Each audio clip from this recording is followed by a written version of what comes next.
have an amazing speaker today. We have a young woman who's managed to go into the agribusiness space full-time and is able to provide us with information on how to start an innovative agricultural business in Africa.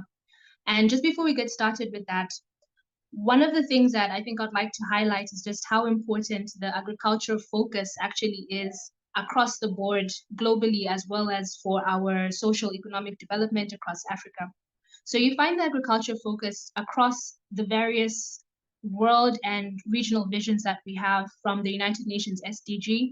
SDG number 2 talks about zero hunger and how we can have a target by 2030 to end hunger, achieve food security, improve nutrition, and promote sustainable agriculture. Emphasis, of course, on sustainable agricultural practices. We also have the African Union's Agenda 2063. And one of the pillars is modern agriculture for increased production and productivity. We have SADC. SADC has Vision 2050.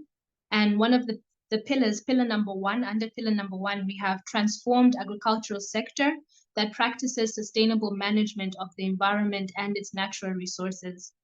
And when we focus on Botswana Vision 2036, again, under one of the pillars of sustainable economic development is the agriculture sector and promoting the agriculture sector. So while we can see the need for the agriculture sector, the importance of it, we also know that only about 15% of Africa's GDP comes from the agriculture sector, despite the abundant resources that we have, despite the potential that we have, and so we now need to figure out how can we accelerate growth in the agriculture sector? How can we focus on it? We know that there's demand, people who always need to eat. We know that there's possibilities of export market, regional market growth, countries being able to export different products that they specialize into each other. We understand that, but what is really hindering us from capturing this market and using it to transform the economy across Africa? So that's basically just an introduction in terms of why we're focusing on agriculture today. And so I would like to introduce Tlotlo. Tlotlo Phuduhudu is an agricultural production specialist with over 8 years experience in value chain analysis, development, capacity building, market linkages. She founded Native Feeds in 2016, and Native Feeds, as the name states, looks into how to supply seed fertilizer to Botswana's farming community. And Native Feeds was started under the Integrated Support for Arab Agriculture Development Program in Botswana. Tlotlo has a master's in international agribusiness management and a Bachelor of Science in hospitality management. Tlotlo, would like to welcome you today and thank you so much for joining us. Thank you. Thank you everybody for joining. Thank you for having me. I'm really grateful to be a part of this discussion, and yeah, I'm happy to be here and I'm pleased, and let's engage more. Yeah. Indeed, and we'd just like to get started with just an understanding. What I've highlighted is, the black and white on paper, but are you able to tell us just how you actually started Native Feeds and what got you to the point of seeing a market gap and wanting to address that market gap? Yeah, okay, so I started Native Feeds back in 2016. Hello?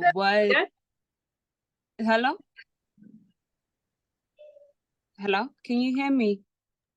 Yes, we can hear you.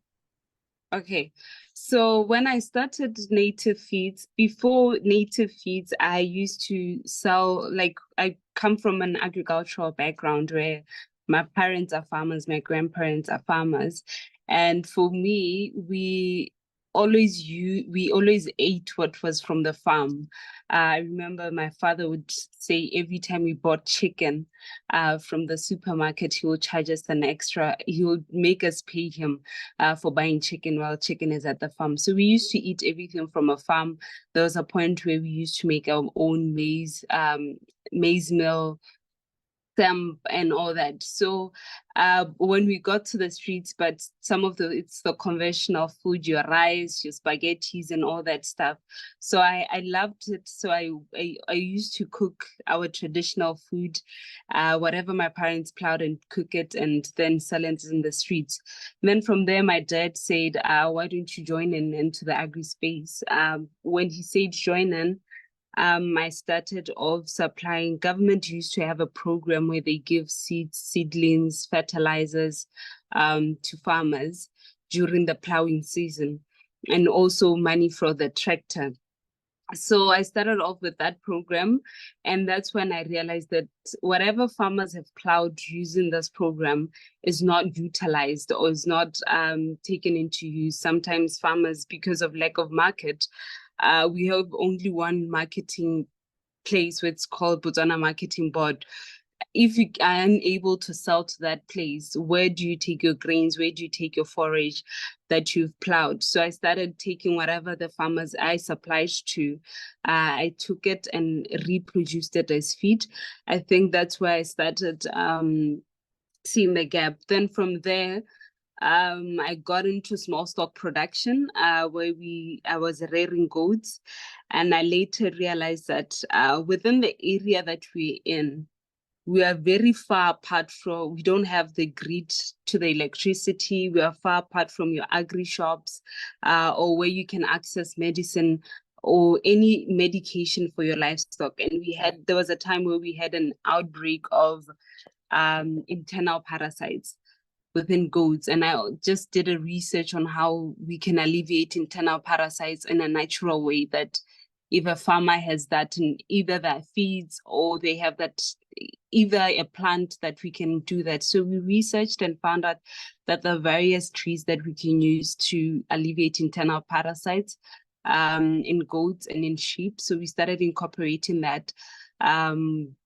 into our feed. So we've become a feed company that it's all about coming up with solutions in terms of livestock feeds, solutions that are not just high in nutrition, but also can alleviate internal parasites. I come from a hospitality background. I was also intrigued to see if we can eat like organic meat and all that stuff in animal.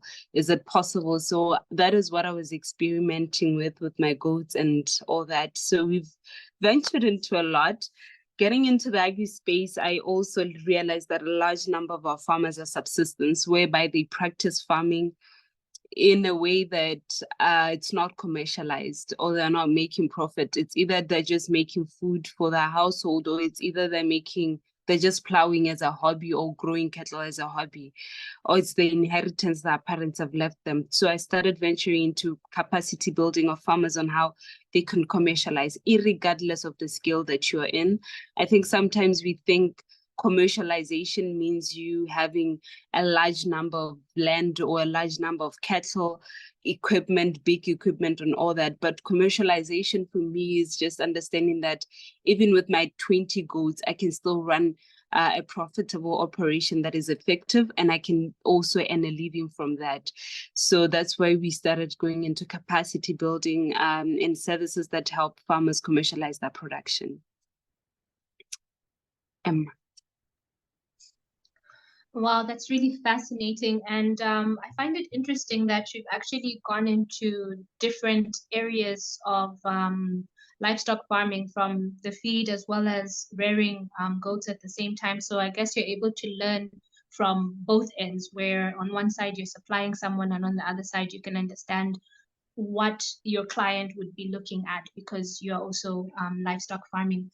Are you able to just share with us I think when you mentioned, for example, how some of the elements of the feed that you have were able to stop parasites, just if you would be able to elaborate on maybe how you've been able to differentiate your business from other businesses in the Botswana market that are doing what you're doing. For us, because Botswana is a very small market, most companies haven't yet gotten into what we're doing. I think now companies are trying to get into what we're doing. But what we pride ourselves is that because I stayed, one important thing as an entrepreneur when you're starting is that you need to understand the kind of market you're going into. My dad used to say, you want to sell things for farmers, you need to understand how farmers think. Agriculture is a very capital intensive industry. Whether you're farming, whether you're doing something within the value chain, it's a very capital intensive kind of thing. So for me, when we are producing our project, our products, we are thinking on how can we help reduce the cost and the labor that the farmer can put in. Like if you have, for example, we have a feed that we're using a tick repellent in it.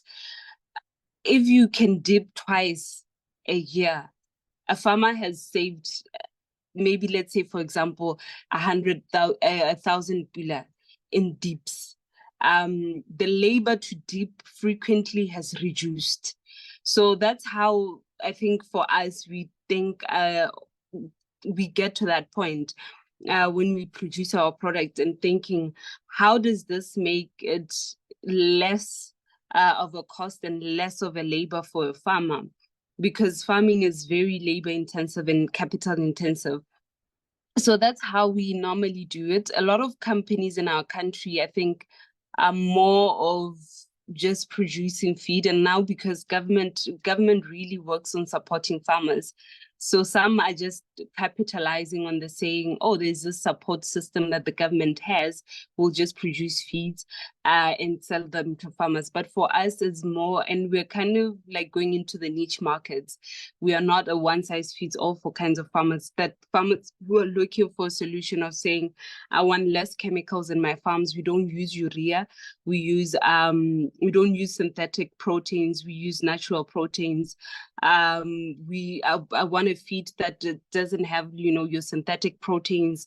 I want a feed that doesn't have, any enhancement in it, and also can help benefit my animal in this way, in the animal health, where I reduce the use of antibiotics or the chemicals I can use in my farm. So I think for us, we look at developing our products in that sense, and that way that makes us stand out in the market. And also trying and understanding a way of how farming and the functionality of the product works. So, the product can be as good and exciting, but if the farmer is unable to use it easily, and, the other thing is with urea, you can't, if it gets wet, the farmer has to throw away the feed. So if a farmer has spent 280 pula, which is like $28 US, how that is a cost, if I throw the feed away. So if our feed gets wet, you dry it off, you can still reuse it again.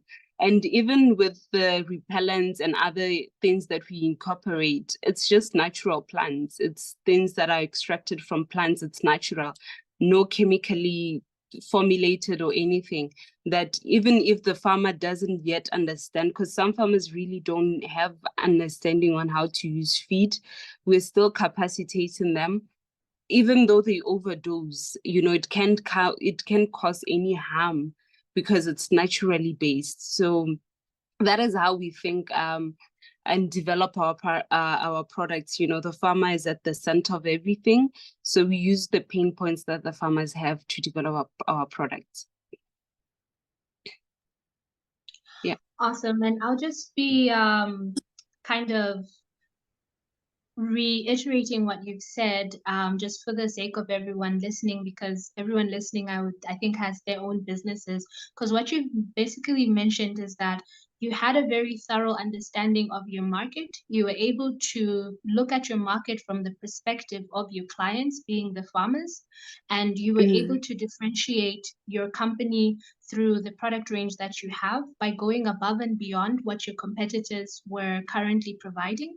Even though your competitors have support from the government, you thought beyond that to say, how can the farmer benefit from our products more than what they are currently getting from our competitors? I think what you've mentioned is how the farmers are able to reduce on waste, what you've mentioned with the urea feed getting wet and it's not usable.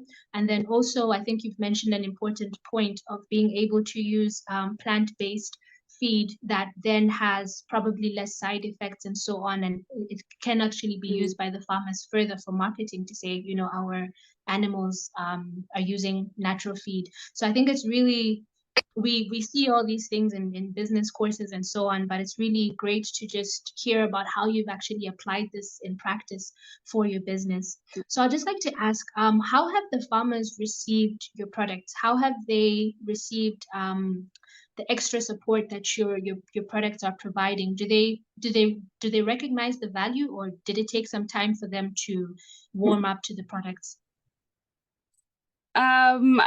For me, I would say when you start off, you know, everybody's your target market, but as you grow on your business and really understand, I think for me, it took me some time. My business is still self-funded. For me, I wanted to understand the type of market I was going on to. So when we started, we just going to any farmer selling our products. Sometimes we give up our products for free. Maybe you'll find a farmer that his goats are very ill or her goats are very ill. We'll give them feed for free. Then after a few weeks, keep on checking them. They'll give us feedback and see improvement. But over the years, we've seen the type of farmer that we're looking for come through. The more we improve and work on the product, the more we worked on our marketing also, and the way we positioned our business really helped us in saying, now we are getting farmers who really understand what we want to strive for. We really understand what we want to go for. The reception has been quite with the farmers that we were targeting. We've seen a lot of response that's good. We've seen not only farmers, even media personalities, people from media, people. We've done a lot of stuff to actually push us. We've been into many platforms, not only in Botswana, but within SADC, to try and really promote what we do. But now, I think with the current changes that we are having, where we are now trying to reduce the amount of chemicals we use in the farms. We are trying to use the amount of antibiotics we use in the farms, a lot of the synthetic things.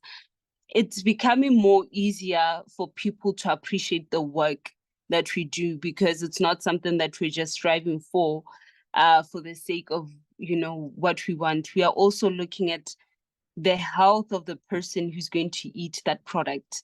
We are also taking all that into account. So now, because I think we're talking the same language within the health communities and other global organizations talking about it's key to adhere to certain things in the farming community. I think now it's one conversation that we are not just striving for as alone.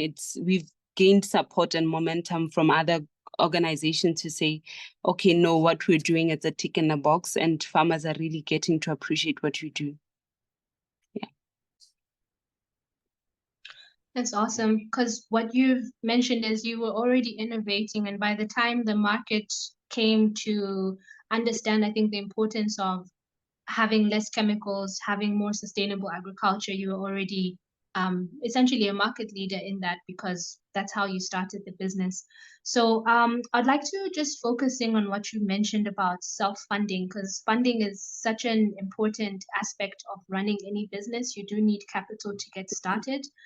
How has the financing journey been for you, without us probing too much into your business, but how has it been in terms of self-funding? Have there been times where you needed external financing, and were you able to get any external financing? And you know, how is that for the business in terms of the business being sustainable? As an individual, I think, in my own opinion, the reason why I didn't go for funding support or getting access to a loan was I really needed to understand that this crazy idea that I have, it's not just a crazy idea. it's something that people can actually buy the product. People can actually give feedback to say the product works. I can have like concrete traction to say, no, I have 10 farmers in 10 different areas that are purchasing the products, that are using the product. I think that I needed to gain that confidence. In as much as for me, I thought the idea was great. I think for anyone who wants to start a business, you really need to bring traction and concrete proof and facts to say, I want to be funded this. To do this, and I've built this traction already to say, we are here. We've managed to get into 10 different locations without us being funded anywhere or any institution financing us. I started off not with much, just 100 pula, which is $10. I started buying, or even sometimes farmers would say, no, like if you help me harvest all of this maize, you get this half of the portion, I get half of the portion. So I would sometimes labor in farms to get the raw materials. Sometimes some farmers would say, no, I have some products here, I have some raw material for you here, get here. And even family or friends would loan me money. I would get those little loans from family and friends to push my product. Sometimes now what we've gotten farmers to pay for the product, then we do it by order, so that they pay for the product. We are able to finance the production of it. Then we give the product to the farmers.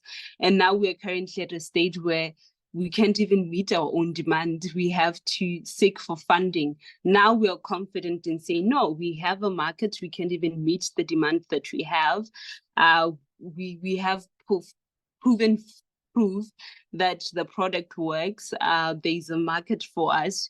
We've also collaborated with associations to prove that. So as much as over the years I was building the program, I was even building the market and the traction to say, if I said I wanted million pula or above, this is the kind of market that we're going to sell to. This is the kind of people. We've built relationships within Botswana. We've built relationship outside Botswana where we can possibly take our products to.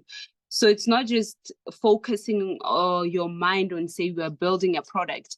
Also open your mind to build other structures, to build your client base, to build your marketing, to build,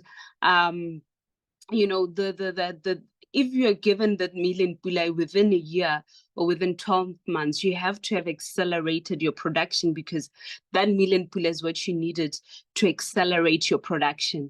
So for us, for me, that is the confidence I wanted to build. Until now that we are confident is when we are now approaching finance institutions and investors to say, we are seeking for funding for this kind of project.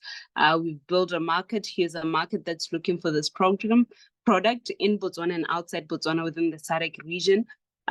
This is how our marketing is going to go. This is the products that we're willing to develop.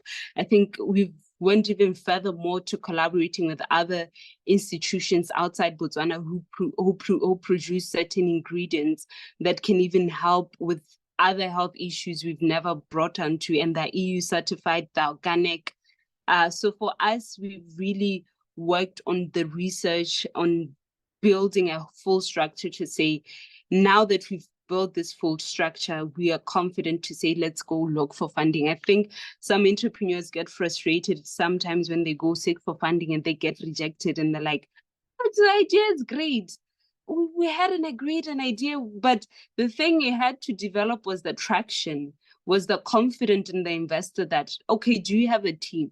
Do you have a market? Do you have ABCD in place to push your product? So yeah, you have to develop that. You have to develop that confidence in you. Even you as a person, you have to understand all those areas, so that when you build a team, you can know where the team is not performing well. You can know what mitigations you can put in place, because you've developed yourself to that level to understand all areas of your business. Even where you feel you're weak. I'm not the best with finances. But I'm confident in the stage to say, no, I understand how I need to put my records and finances in place so that the other person who comes into the next stage can do it or roll it out better. Even with marketing, social media, I'm not the best, but I've put things in place to say, if I hire somebody, this is the strategy that I'm looking for. This is the kind of way I want my marketing to be done or social media platforms to be run. So you need to have a better understanding of how the whole structure of the business works before you can say, oh, no, I want an investor and a financer for this. Right. And I think that's such an important topic altogether. My background is, of course, in financing and in funding. And so I think what you've mentioned about how you need to actually have a lot of the ingredients in place before you start baking the cake is very, very important. Yeah. It's I think that really at times, key. yeah, I think people at times assume that money will come and solve the problem. But if you don't actually know what the problems are and you just put money onto it, I mean, it's pretty much like as soon as the money runs out, which it will if you don't have the right market, if you don't have the right business strategy in place, eventually the money runs out and you're still dealing with a half-baked company that perhaps wasn't even ready to receive external funding at the same Yeah. time. Of course, not saying that startups don't need the funding, but I think it's about perhaps what I'm hearing you saying. It's about the balance where the entrepreneur is able to learn about the business and develop the different areas of the business, the operations, human resource, financial management, business strategy, marketing, and put that all together and just get enough funding, I think, during that stage for that if need be, but not kind of using the funding to make it seem like there's a business when there is no business. I don't know any nice way of putting that. Yeah. Right. So I just wanted to also just go back to focus on how you have essentially you've grown the business organically and you have an organic focus when it comes to your product base as well. I think one of the challenges with the areas of sustainable businesses is that sometimes it works very well when the business is quite small, but as the business is growing, um, maintaining that element of sustainability and environmental focus and having a nature-based solutions becomes a challenge, right? And then you start to see why the larger industries started using chemicals or started doing things that are not very sustainable because there was a push on the profit side. So are you able to share with us how you are maintaining the element of sustainability within your business operations as you are growing? So just to give an example, for example, you mentioned you use plant extractions, right? There's a point where maybe you use so many plants that it becomes unsustainable.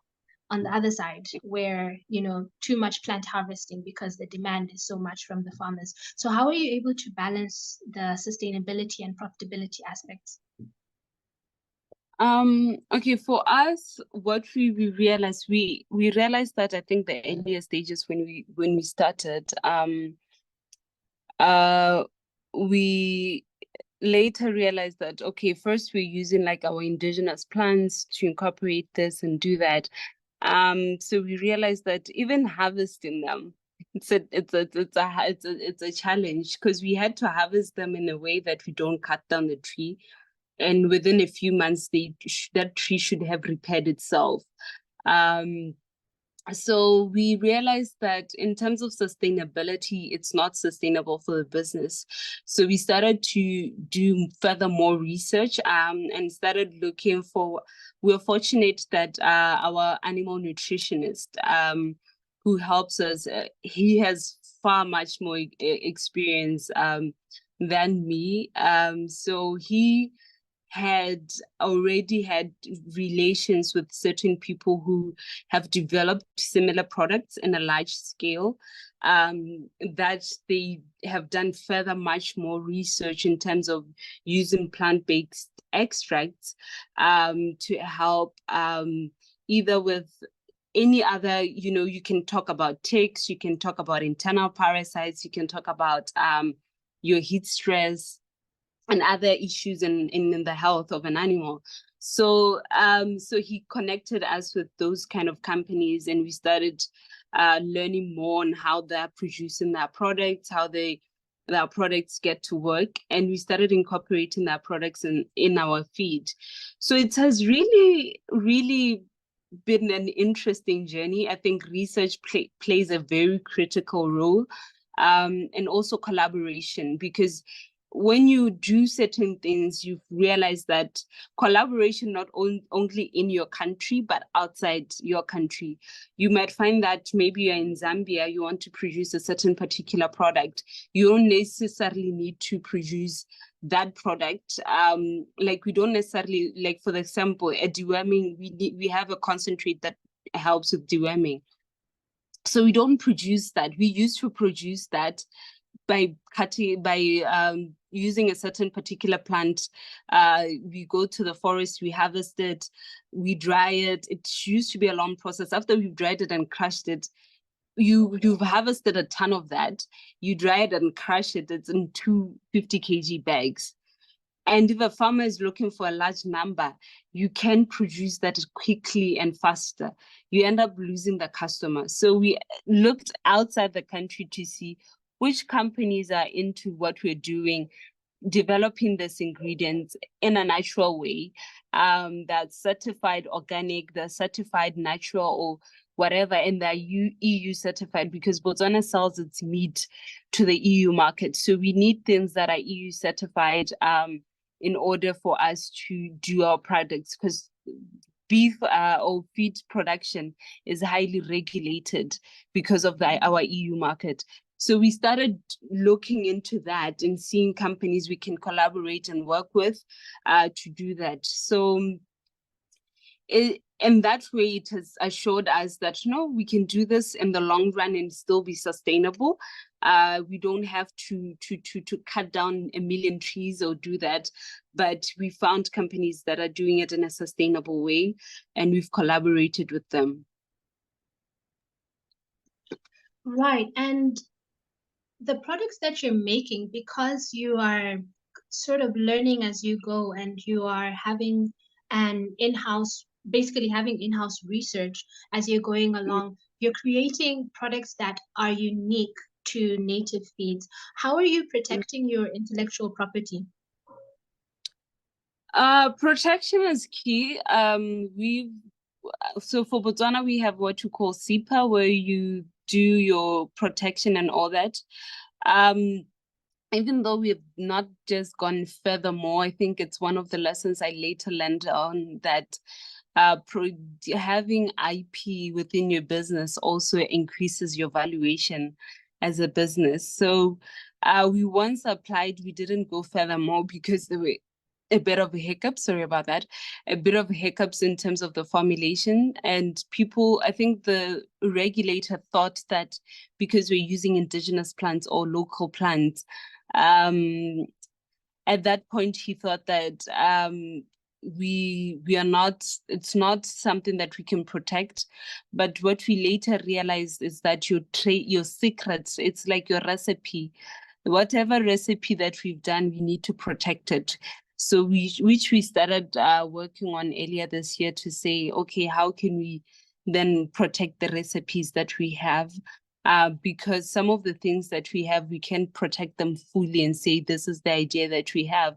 But we are going to find out that what recipe, like for example, you might have a similar idea to me, but the way I execute my idea, I can protect that instead of protecting the idea.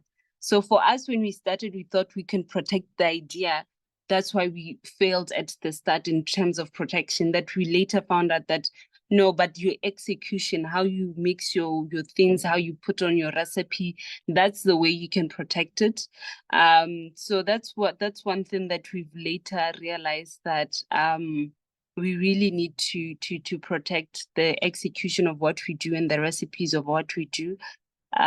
So that's one thing that we're still lagging behind and currently working on. Right. Yeah, because it's such an important area when you want to maintain your competitive advantage. There's a tendency when one car wash pops up and is doing well, around 10 of them just start right around that same car wash. So I think Mm, using the current legal structures that we already have in various African countries, sometimes we don't even know that they are there to protect us. And like you mentioned, there's sometimes a bit of a runaround you have to do to figure out how to actually get it to work for your particular business. And I think it's great mm, that you've mentioned the protection of not just what you're doing, but also the process of what you're mm, doing can mm. be protected if you come to a roadblock on one side. Uh, So yeah, thank you so much for sharing that. I think that's a whole other discussion topic that we would need to have in a later yeah. talk. Um, you also mentioned collaboration and how you were able to focus on your business by allowing another business to do one area that was labor intensive, that you mentioned, took a lot of time, but you Mm, were able to still maintain the EU standards, the organic components mm. of the feed that was required. How did you actually get these collaborations? As in, how did you meet the people? Did you reach out? Did you meet at a conference? You know, yeah, how did those collaborations come about? Yeah, collaboration is very key. Not meaning to hype it up because we always hype up collaboration. I think when you're starting as an entrepreneur, you start alone. Sometimes you can't afford to hire people. Sometimes you can't afford to hire a consultant. So that's where collaboration is very key. Getting people with better expertise than you to be part of your business or to be part of your supply chain and have that relationship with them, I think is very critical. In agriculture, we cannot avoid it. As I always tell farmers that, guys, if you have somebody who can help you take your products away to the market, have that somebody who can take their products away so that you focus on the other thing.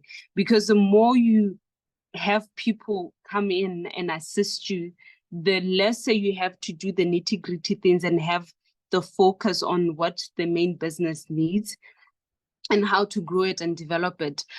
So for me, I think what helped me or propelled me, I started earlier on in my early stages. I used to volunteer a lot when it comes to tertiary. When I was in tertiary, I used to volunteer a lot. And from that volunteering, I got an opportunity to work at the Diamond Conference that was hosted by DBS. Through that conference, there was another opportunity that was said out through the conference about the Stanford Go-to-Market. And through the Stanford Go-to-Market, I met other entrepreneurs. DBS would call and invite us to certain platforms and, all those things. I would meet other entrepreneurs. The university I went through was, really supported entrepreneurship and the spirit of entrepreneurship. So they had an incubation lab where they would take 3 or 4 entrepreneurs per year, train them, look for a mentor for them, and that. So through my mentor, I got access to farmers who then said, oh, we'll write recommendation letters to you, to companies, so that you can get an animal nutritionist. So through that, I then got an animal nutritionist who, for the past 4 years, I could say, I've been working with, helping me look at ingredients, look at better formulations, look at all that stuff. So yeah, through that, he would introduce me to people. I would learn. I do sometimes, I used to go to every agricultural event, every conference, every business conference. I used to be there to learn, to meet people, to engage with people, attend competitions, any competition that is there, agriculture related, I would attend. I would, be there, listen to the program, listen to whatever is needed to be learned. So I used to attend a lot of things, but through that, I got meaningful relationships and meaningful people that I've gotten to work with over the years. So I would say for me, volunteering really helped out in terms of meeting a lot of people. then going to events, agricultural events, be engaging, sometimes even knocking in offices. I would go to the Ministry of Agriculture and just knock into an office, just want to understand what is offered, what is going on with the government, what is the current state of the agriculture space within Botswana, within other organizations. I'll sit for hours listening, asking officers, even that kind of thing. You build a relationship where you get information or insight about what's going on about the market you want to go in or in the industry you want to go into. So that's how I was able to build in till now. We have a nutritionist, we have suppliers that we've worked with, and the relationship is quite good. So for you as growing as an entrepreneur, you need people a supplier that you can talk to, you can have a conversation with. You need people that you can sit down. It's not like you're coming and knocking to a service company and say, look, I want the service and you pay. You want somebody you can engage with, somebody who can give you a bit of a discount. You want that kind of relationship to have. Within that relationship, you can grow and build so even having somebody, sometimes we barter trade. Sometimes I can't offer to pay for your services. I would say, okay, what is the service that you need from me? And this is the service I need from you. Then we barter trade services. I've gotten to a point where some of my friends have used their skills and expertise in my business, and they've gotten me to use the skills I have and expertise I have in that business. So that's how I think as a business, as an entrepreneur, especially when it comes to the agricultural space, it's very critical to build such relationships, to build such collaboration. Sometimes it's not rocket science. Sometimes it's the people around you. You have people around you with better skills. Sometimes you're not good at navigating social media, but you have somebody who's good at navigating social media, who has what you need, and maybe you have what you need. You can have a common agreement. Sometimes you have somebody with maybe a better bull or a better maybe cow or goat, or they're doing better, even sharing skills and abilities to say, can I see what you're doing in your farm? Can you come and see what I'm doing in my farm? So such things are very critical in you growing. And the more people you get to come in, they get to see the business not at your lens, but at their lenses and give you feedback. Sometimes it might not be the feedback you want, but you need to be open to listening. Sometimes it's the feedback that you need. I've gotten friends who have been brutally honest about me about areas I didn't want to talk about or touch about. And they've been honest. With that honesty really helped me improve. That honesty really helped me push up my socks. Sometimes the criticism might not really work because, they're talking from that perspective. But I think it's very critical to have a lot of people within, your business looking, not even having a lot of them. 5 can be enough for you. It depends on the kind of business you're doing. It depends on the kind of operations you're doing. 10 may be enough for them. 2 sometimes may be enough. But looking into what you're doing, it's very critical to have people there and support, and sometimes look at it in a bigger lens than you are looking at it, and they'll give you feedback, Right. Really, really important points on having a feedback system and building a network. And just as my last question, also, managing our time, giving an opportunity for a Q&A session. I'd just like to ask, how do we then foster regional collaboration? I'm from Zambia, you're in Botswana, we have participants here from South Africa. How do we get talking and doing business with each other? What is your outlook on that? I think first thing is sharing of information, sharing what is going on in Zambia. What are the challenges that Zambia is having in terms of farmers? What's going on in Botswana? What are the challenges that's going on? Sometimes even just an invite to just come. It can be online, it can be physical. Coming and understanding. I think that is critical. And now that I think our countries have signed into the Africa Free free trade agreement, it becomes so much easier to trade services and goods as countries. But first, it starts with a conversation. What's going on in Zambia? What's going on in South Africa? What's going on in Namibia? What's going on in Zimbabwe? How do we then start? We can have online meetings. We can see how we do it, how we, sometimes you may think that, oh, my business is very small. How can I go? Sometimes you have just skills. It's not just moving the whole business, it's sometimes moving your skills and expertise, sometimes it's just moving one product at a time, maybe 2-3 products, if, like, for example, if now, I was talking with somebody in Zimbabwe, and he was saying, like, bringing goods, commodities within the agricultural commodities to Zimbabwe. You're not charged duties at the border and all that stuff. So you can just bring a few products and cross the border and see if you're not charged duties and sell your products there. Sometimes take a trip, take a bus, take a flight. I think it starts there. It starts with a conversation about what's going on.